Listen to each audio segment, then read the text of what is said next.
And I want to make sure I introduce my colleague to start with information literacy, but most of my stuff is very nuts and bolts. It's going to be hands-on. So we got to shift into receiving energy into doing energy in just a moment. I'm just going to frame the discussion about information literacy, and then you're actually going to get hunting into our Libguide, our library guide. And then at the end, we're going to do another activity. I don't want to alarm you when we get to that section, but you did have homework where Stephanie had organized you into groups, and we each took one of the new frameworks to engage with it and come up with an idea of how we would teach students to do that. So can you make a comment about how that was organized, Stephanie, if this is new information to them? I organized it according to the article pieces that you outlined in your email. Okay, and they would find their assignment Under Information Literacy tab. In the iTunes U. So you can see your group. So when we get there, I'm going to ask you to physically move. So take your belongings. Can we trust this crowd? But I'm going to ask you to physically move and get together for that, and that's the last leg of it. I have 3 15-minute chunks. 2 of those are high activity from you, my action-oriented learners, and I'm going to let you try this stuff out. I teach journalism. If I could make a little rubber stamp to put on things and scream it from the rooftops, I would tell students, show, don't tell. Don't just tell me about the resources that are sitting there for me to use in August. We're going to show you in this session. I'm going to ask you to, with information literacy, not just tell students about it, but show them, which takes a little bit more of your class time. But again, I think we're hearing that theme of supporting students and scaffolding and inviting them into the university. So that's all going to be something that I'm sure we're eager to do. So information literacy, I volunteered to take this session early on before we had a lot of connection with the librarians. But you have someone who's going to be here in the fall to help you and through the summer. And I wanted Becky to stand up, introduce herself, and just mention your credentials and position, please. Okay. Yeah. Hi, everybody. You know, I came over here this morning thinking I would know everyone, but I actually don't, so I'm glad you have name tags. A lot of new faces for me. My name is Becky Russo, and I'm the instruction librarian at APU, which means that I do a lot of things related to teaching library instruction, and one of those things is information literacy. And so as Karen has probably already let you know, or maybe somewhere along the line you've gotten the word that for many years, information literacy was simply 5 elements that are actually on your undergraduate syllabi, and they're very practical, sort of how to find information, how to assess it, how to use it, and so forth. But over this past year, we've added to that, or I should say the American Library Association has added these thresholds, or are you calling them frameworks? What's their term for it? That's what I need to use. They use both. Okay, I've been calling them frameworks. Yeah, framework. We'll go with frameworks. Sometimes they just call them frames, just to be a little shorter. Be hip and cool. Yeah, be hip and cool, and save that syllable, save a little energy. So anyway, we're kind of transitioning ourselves in the library, and Karen may have already said this to you. So we're learning the frames too. But what I like to say usually is that the frames are sort of the theory behind the 5 standards that are on your syllabi. So we want to be familiar with both. But at any rate, I'm happy to help you guys any way that I can, and you probably have my contact info. Yeah, and she's going to be putting your liaisons in contact with you. Our hope was, we'll see if it happens in the initiative year, we dream big, we see what we can get done, but to maybe have the librarian's picture, at least their name and email, whoever your liaison is from her team, on your syllabus. And then once we match her people with your section, you'll be able to contact and say, what day do we want to do that library session where you're coming to my class? Right. So Becky is the leader of that team over there, Yeah. and our point person on information literacy. But the good news is for you is that we have 11 more librarians besides me, and so you'll each have your own for your section, and I would just encourage you to try to make contact with your librarian early on so that he or she can then make contact with your students, or the students can make contact with him or her, and so that they can develop a working relationship early in the term and work together throughout the semester. And you're welcome to do things like send them your research prompt so that they're not having to have students relay to them, so they're familiar and things like this. So whatever you want to do to strengthen the bridges with all your campus liaisons, please do. And if you have an idea that's great, share it with Katie. So however you're making connections, please just use that, and don't feel like you have to ask permission to make some connections like with your librarian, or if you want more than one day, maybe that's something you work out. But we're just threading together what we already do well on campus in a lot of ways with this, and the librarians have a lot of resources, and I know for me, I just haven't accessed them, even though I teach information literacy every semester. So we're trying to just create pathways and get students using the resources that are available to them, and the librarians and connecting with the people. So I see Stephanie smiling at me. Pathways. I know, it's the buzzword. We need that. We need FYS bingo where we put all our buzzwords, and every time I say it, whoever gets there first. So definitely pathways, maybe support. Got to make that card. So okay, so thanks Becky for that too. And she's going to be here to answer questions as well. But I wanted to mention just a couple of thoughts at the beginning here, partly as an FYS coordinator to begin with. Two things that popped into my head this morning when I woke up, and they were from Faculty Senate. And it was Peanut McCoy and myself in Faculty Senate trying to get FYS approved. And I was like flashing back to my old speech and debate days, but being even more collegial, I hope, trying to give them contentions as to why they should pass this course. And very honestly, something hit me that I shared with them. Well, one thing I shared was, I really do think students will come to know the Lord in this course. You know, I think there's something to worshiping the Lord with your mind that is very authentic and compelling and kind of cuts through some of the other discourse communities they've been in. It's a very fresh message of the gospel to be doing what you're doing. So that's part of why I said yes to this position, was I just felt that right off the bat, that students will come to know the Lord in the course. But the other thing that I said to them was, you got to trust your faculty. Like, you want to see a syllabus spelled out, but I got to wait until after this training and let them build their syllabi on their expertise. Like, trust your faculty. And I felt a shift in the room because, one, they are faculty, and two, they know all of you. You know, and so that, I honestly think that's what got it approved at Senate that day, was when we said, trust your faculty. Like, they're going to build the syllabi. And so now we're getting to do that, and we're having that energy come to life, and it's manifesting so we can get more and more comfortable with this idea of this new initiative. But for me, part of what I've always said that isn't on the SLOs in this course is that the X factor on the course that I can't exactly put into an SLO, but to me is the life of it, is you. This embodiment of a professor who cares about learning, who is excited about it, who, I mean, I stay up at night sometimes trying to find that article that I knew I read 10 years ago. You know, we just search and search sometimes. And so there's the nerdy side of it, but there's this discovery side of it, the curiosity that Eileen talked about. I can't necessarily write that into outcomes in the way that you just walk in the door with it. You know what I mean? And so what I said about information literacy, yes, we have 8 outcomes. How are we going to be strategic in weaving them together? One of my favorite verbs that Lori Schreiner said often in our team meetings was this idea of the syllabus building is weaving. It's like, I've got to get at information literacy, I've got to get at diversity, I've got to get faith integration. I can do a lot of that in the research paper. I can do a lot of that in this lecture. And oh yeah, it happens to overlap with momentum. Weaving is like been a metaphor for me on this too. But I do think students will almost accidentally learn information literacy because they have a topic that you're excited about, so they're excited about it. It's kind of a rhetorical bumper sticker. If you're excited, I'm excited. I can get excited about any topic if the person professing it is energized. So you come in with this energy on a topic, I'm writing research papers in that area, and I've got to know the answers. I've got to find that resource. I've got to read more about it. I've got to hear what the experts say and connect. Yes, the videos on the library are going to help me do that. And yes, I need to narrow my topic. So I'm going to look at something on the library to watch a little video about that and do that. You're going to equip me with that discourse community knowledge. But really, what fuels information literacy learning is excitement and curiosity and that embodiment of, hey, I get to teach a course on a topic I really love that maybe isn't always in our general curriculum. So I just wanted to say information literacy, we'll say it's very nuts and bolts, and I think our session is. But it's the spirit of learning, and it's really how students are going to access success on that research rubric, like Alex was asking about earlier, is because they're motivated. Because I was mentioning to Louise that writing is hard. Like I almost want to start every writing course with that and just say, let's say it at the beginning, writing is hard. And some of it's because information literacy is also tricky. Accessing that stuff and feeling like my professor knows everything and I have to find all the stuff they already know and then show them that I know what they know too. It's a lot.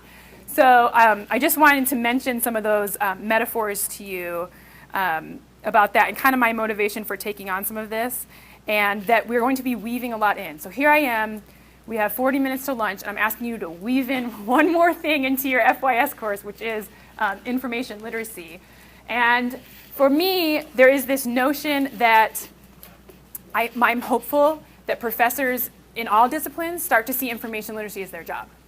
That teaching writing is kind of everybody's job. Or if it's not everybody in your department, there's 1 or 2 people who kind of feel really comfortable in their discipline teaching that. It's part of the new writing program philosophy too.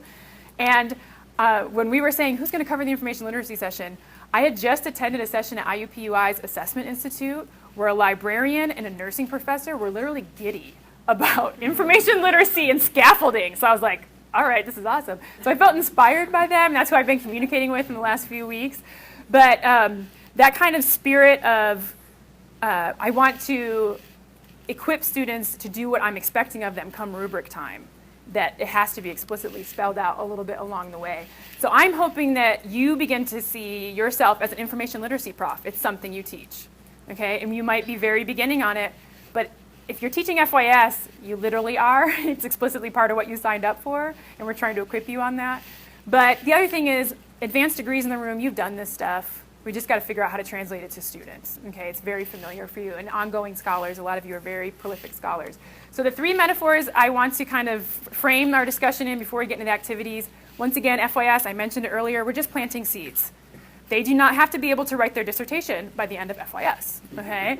But they do need to understand that there's an academic conversation they're entering into, that a popular source is different than a scholarly source, that quoting the Atlantic is different than quoting a longitudinal study with participants with numbers that are scientifically viable and things like that. They need to kind of understand some of that, and we'll learn it through doing. You don't need to lecture heavily on it, but we're coaching them in their research paper on it and just starting to do some things like that. So secondly, like I already mentioned, weaving. I'm asking you to weave this. A lot of what you'll see on the Libguide, is it Lib? Not Libguide. Some Lib. people say Libguide, but most of us say Lib. Yes, I like Lib. Okay, the phonetics instincts in me want to say Libguide. So the Libguide, there's tons of ideas. I went on there for a few minutes and made this big list that I just brainstormed. I put on a slide for you guys. So there's lots of activities, but I think what you're doing is, it's kind of like putting veggies in a smoothie. You accidentally eat your kale. In some ways, I like kale toasted too, but you're accidentally teaching them information literacy, but explicitly naming the outcomes. So they start to hear the jargon that you read for today's session. The only reading you had was to read those new frameworks. And I would like students to be able to talk about that maybe a little bit, or the ones that strike them as most interesting by the end of the semester. So we're explicitly teaching that. But my very favorite metaphor for teaching information literacy is this idea that we're pulling back the veil. That we're not leaving the veil up to say, you have to struggle to figure out, and maybe by the end of your junior year, you'll start to get what college is about. I'm right away pulling back the veil and saying, welcome to scholarship. When I was an undergrad here, her family member's in the room, but Monica Ganis was one of my professors, and she called us scholars. And when I went to teach high school the next year, I put up in my little laminated letters above my chalkboard a room full of scholars after I graduated from APU, and it's been core to my teaching philosophy. Do I expect them to really be able to find a gap in the literature and write their research paper on that? No. Okay, I don't even like that pressure myself. But I do expect them to say, hey, there are experts who you can interact with and talk to who have spent years on these articles and these studies. Like, just go hear from them. You don't have to guess. You don't have this knowledge already in your head. So what we're doing is pulling back the veil. I could say handing them the keys to the kingdom, because what is this all about? Discovery, research, evidence-based problem solving, all of these things, and it happens in different ways in your field. But at least for the time being, they're a student writer. And they're going to have to use sources to support their ideas. That's what we're planting seeds on, and that's what we're trying to weave into our course. Okay, so our time's going to focus on exploring the library, info lit resources, equipping you with practical activities, updating you on the current frameworks is what your homework assignment was. That'll be our activity at the end. And lastly, we'll kind of share the ideas, because we're all going to have to teach this to students. So I'm going to ask each group to say, what were your ideas? We're going to record them and get them back to you so that we can share approaches to that and how you would teach it, okay? So I've just been saying information literacy, but I feel the need to put a definition out for you too. This is actually, I just pulled it straight from the Libguide at APU's website. And so I wanted you to have a chance to look over that, but I want to ask you to put it in your own words too, okay? So read over that very official Academy language, kind of put it in your own words if you want to write it down, if you're like that, whatever you want to do with it. But my question for you is, in what ways do you already teach this? I'm sure it's happening. Okay, I know some of you just do field study only or things like that. I'm not, there's such a variety. But in some ways, you're probably already teaching this. Or in what ways did you use information literacy skills in your own schooling? Okay, to remember that you have some background in this. Or in your research now. What are you doing that you have an embodied experience that you get to model and mentor students through sharing your stories of research and talking about how you found articles, or you published something and the week before somebody else published the same thing. How did that conversation happen? How did it come together? So I'd like for you to kind of put this in your own words and then talk to your table this time instead of a partner. Talk to your table about some of these things, and we have a few minutes to do that. So, yes. Excuse me. I just want to say, folks, that quote is actually from the Association of Oh, yeah. College and Research Libraries. That's Yeah. where it came from. And they're our source on the framework, so they're the governing body for higher ed. So I'll let you chat for 5 minutes. What we're going to do now, I kind of framed it for you. I think we at least all understand information literacy and have a picture of it, and you've read about it. But if you could, you can go in through your iTunes University if you want to physically, I'm not going to call that a pathway, it's literally a pathway, not the way I meant it, but if you can journey to your source on your, can I encourage you to use your iPad and find this, or you could go to APU's library website. I want you to be able to show students how to get there. These are some of the resources we're going to explore for a few minutes. But I want to highlight also that in your iTunes U, there is a beautiful document with lots of links and articles that the librarian team put together. I met with them in September and asked them, here's what the faculty need to know. We're going to be training students, but there's also this layer of training faculty. Like if you could give them 2 articles, what would you want them to read? And so they're very organized by the articles there. I didn't ask you to read them before the session. Hopefully they'll mean more to you in the future after talking about it, laying the groundwork. But there's also the links to the frameworks, the full reading that you did, and just more links to activities. There's a lot. And if you just used our LibGuide, because you don't want to be overwhelmed, just stick to the APU version so you see what students see when you're encouraging them. But if we can go into the LibGuide, you have that as your resource found on the APU website. And I am embarrassed to say, I teach this every semester, and I've never used the sources that are there. I make stuff up myself, or I come up with metaphors, or I bring stuff from home, and I'm like, a lot of these videos are really good, and we could just use them in a quick version. Or tell a student who's struggling to narrow their topic, read that video and come to my office hours and let's talk about narrowing, or watch that video. And some of them you do click through, like a slideshow, so I think that one might be one of those, but you read or watch them, come to my office and we'll talk about it, so that they're not coming in cold, so that you've warmed them up on some of the ideas, or say, hey, bring to me what was most interesting about that video on narrowing your topic, okay? So that therefore, that was the other thing that was on the list in the iTunes U. There's links to all the videos that they kind of edited and thought were best, maybe for FYS. So that version is on iTunes U too. Rebecca, also a resource, okay, and her team, and then your iTunes articles are there also. Okay. So can I jump in for a second, Karen? Okay, a couple things, folks. I just want to ask you, are you all on your iPads now? No, you're not all on your iPads. There was can we get to the LibGuide? I'm going to go to it in just a second, but I want to stick to my time. Okay, too, because there's a link on the iPad that will take you directly to the LibGuides, but what I wanted to make you aware of, if you're on the library homepage, can we get to the library homepage? I can go to the LibGuide real fast. Well, I'd rather go to the library homepage. This is where I am though on my slide, but go ahead. There's a link on the library homepage for LibGuides, and what I wanted to point out is if you click on that, this will be hidden. I'm sorry, we have you got to click a couple times. It's under faculty guides. That's where you're going to find it. There's not a separate link for information. So you're not seeing this, huh? Mike is out. Never mind, I can't leave that. So from the library's homepage, apu.edu/library, the LibGuide link is on the right-hand side in the research help column, and then once you click on that, click on faculty guides and then on information literacy. That'll take you to the LibGuide. And the LibGuide, which we just actually recreated, we had one there for a while, but our information literacy committee really enhanced it. We've gathered data from a lot of other schools who were willing to share items from their websites, and with great activity links for how to create information literacy assignments in particular disciplines. So I really encourage you. Becky, that's what you're going to do for the next 10 minutes, okay? So instead of just saying, hey, go sometime this summer and do it, please go into the LibGuide and start to list activities that you like that you could do to teach information literacy, okay? Everybody, we're under information literacy, a guide to standards outcomes. You're finding a lot here, okay? So, like when I went in, let me play around with this a little bit. Thanks. When I went in, I went to designing assignments. And over here on the right side, you can click on, okay, so the research process, narrowing your topic. We talked about that one before, so I'll do that one. And they have a video there for students, okay? And then that's more of a student view, and you can go up to here, what's on this page. Information literacy assignment examples was where I found a lot of ideas, okay? So I didn't get coaching from Becky on this. I tried it very raw, like you're doing right now, and like you get to do this summer. And I found a bunch of things, and it started to spark other ideas, and I wrote some of my own, okay, getting in there that I thought would especially adapt to FYS. So Michael and I were just laughing because he's like, I've been making this stuff from scratch when I teach this. And so I think part of when we've talked about FYS being somewhat of a movement on campus is just getting all of the many players on campus talking. Like the librarians are getting to talk to us and say, hey, use the LibGuide. There's these resources here.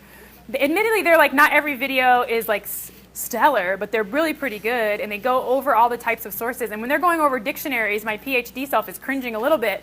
But students coming out of high school, this is very much where they're at, you know. And then they go on to talk about scholarly journal articles and an annotated book. What is an annotated book? Okay. I asked my honors class that. One student knew. Okay. I asked them, what is peer reviewed? And they're like, it's what you check on the database to make sure your professor wants that scholarly source. I go, but what does it mean, you guys? Yeah, it was like biggest eye-opening moment. I was like, good night, you know.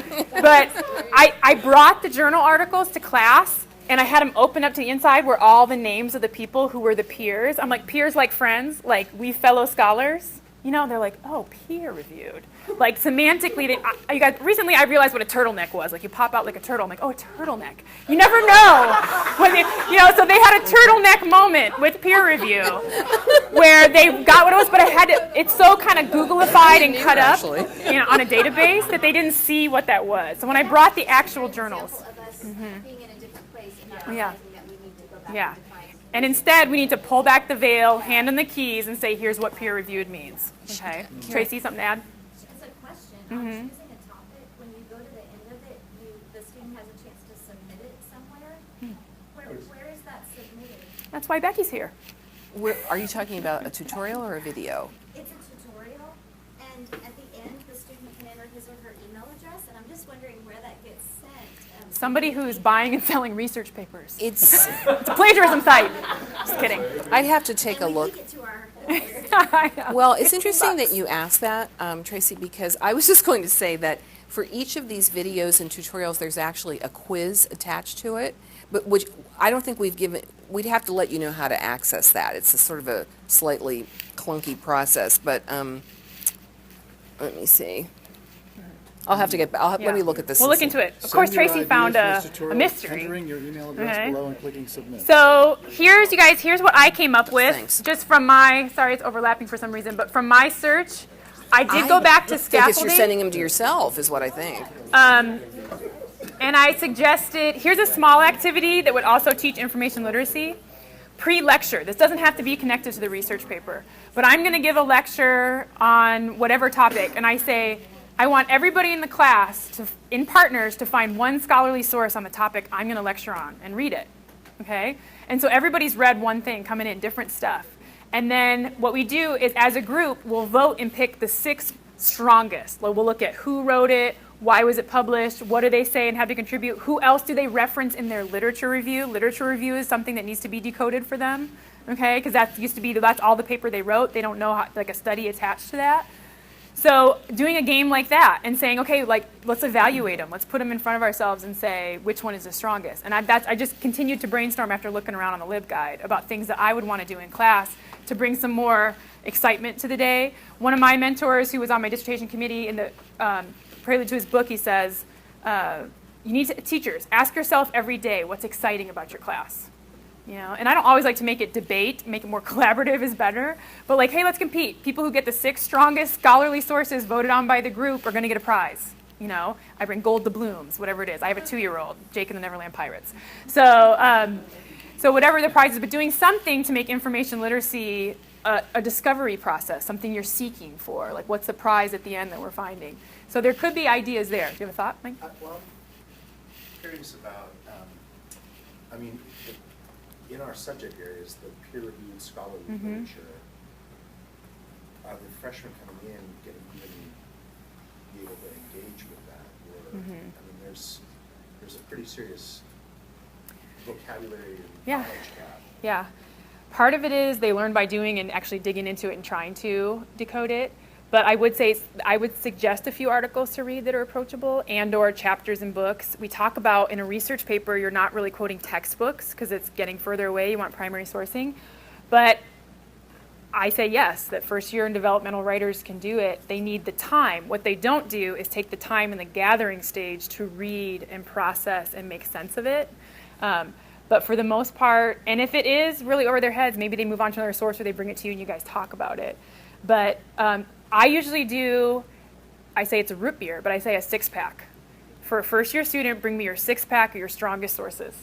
And we're not going to do more than that. Because if they can find 6, I know they can find 20 for their senior sem, 25. But I don't have them process all that many. And then we admit that I always do a further research section, what they didn't get to, what they didn't find. I have them put that at the end of a research paper too, and just see what they found as part of the discovery process. But there is a lot of theory on it, and for the most part, it empowers students to take a look at it, but it also asks you to adjust your expectations in the grading. But I think there might be other thoughts around the room on some of that too. Well, Michael, I was going to say yeah. too, excuse me, Karen, that's where a librarian can help you. Yeah. We could design a lesson for your class that would be specifically about that. Yeah. And based on your topic, or their topics in your specific discipline.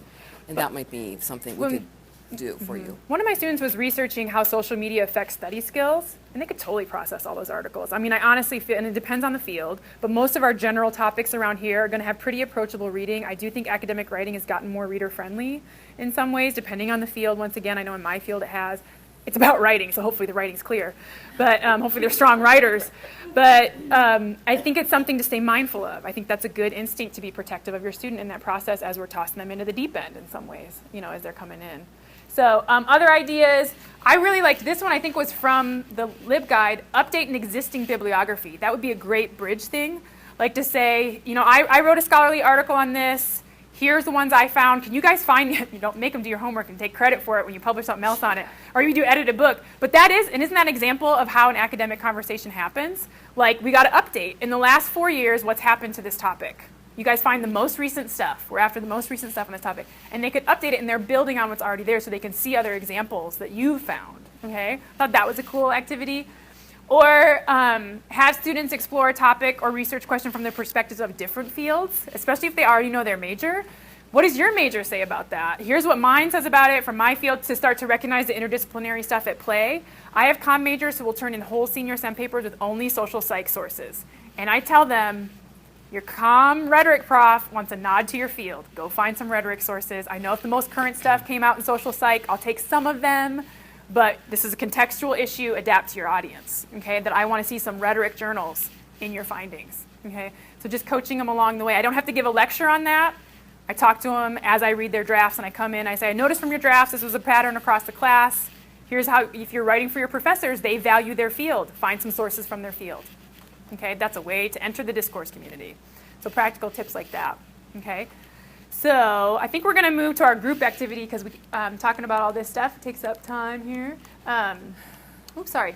So in your groups, and Stephanie has them if you don't know them, you were supposed to come up with a way to, how would you teach those new frameworks to students? Okay? You're going to spend some time exposing them to information literacy and what it means and how it's defined. And then we'll pool them together. So we have about 10 minutes to do that, and then we'll report back and be done.